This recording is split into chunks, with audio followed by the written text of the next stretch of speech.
Krishna one.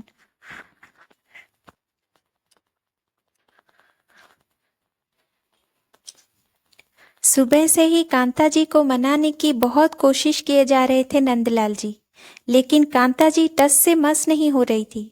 आज जन्माष्टमी है।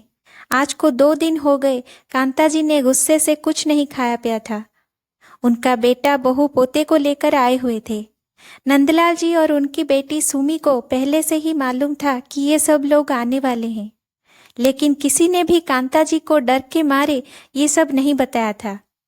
नंदलाल जी बोले, कांता कुछ तो बोलो, देखो है तो अपना ही बेटा ना। इतना समय हो गया, अब तो माफ कर दो इन लोगों को। तुमको ही तो मनाने आए हैं इतने दूर से, पोते को तो देख लो। ऐसे भूखी प्यासी ये सब सोचती रहोगी तो बीपी और हाई होगा। आज जन्माष्टमी उपवास भी है तुम्हारा। अच्छा ये सेब ले लो। कांता जी ने उनका हाथ झटक दिया, फिर बोले, बढ़ जाए मेरा बीपी, मर ही जाऊं मैं। मेरा ध्यान अगर आपको होता तो इन लोगों को घर में आने देते आप? आपको और सुमी को पहले से पता था ना कि ये लोग आ रहे हैं। पापा बेटी दोनों ने चुप्पी साधे रहे। उनका गला फिर से रूंध गया। करीब 1.5-2 साल पहले ऑस्ट्रेलिया में नौकरी कर रहे उनके बेटे अनंत ने विस्फोट किया था। मैं और वैष्णवी शादी कर रहे हैं, आप लोगों को आना ही है। वाह, माँ पिता को सीधा शादी का निमंत्रण, ऊपर से बनारस के ब्राह्मण परिवार के सुदर्शन गौरवर्ण अनंत को पसंद भी आई तो कौन, एकदम काली मांस मछली खाने वाली दूसरे बिरादरी की लड़की वैष्णवी। अनंत के पिता तो थोड़ी बहुत ना नुकुर के बाद मान भी गए, शादी करवा भी आए। बराबर फोन पर बातें होती रहती थी, फिर पोते के जन्म पर आशीर्वाद भी दे आए। बस अटल रही तो कांता जी, ना वो लोग यहाँ आएंगे और ना ही मैं वहाँ जाऊंगी। ये उनका फैसला था। अब इतने दिनों बाद बच्चे का मुंह दिखाकर मनाने आए हैं मुझे, बेकार की बातें हैं।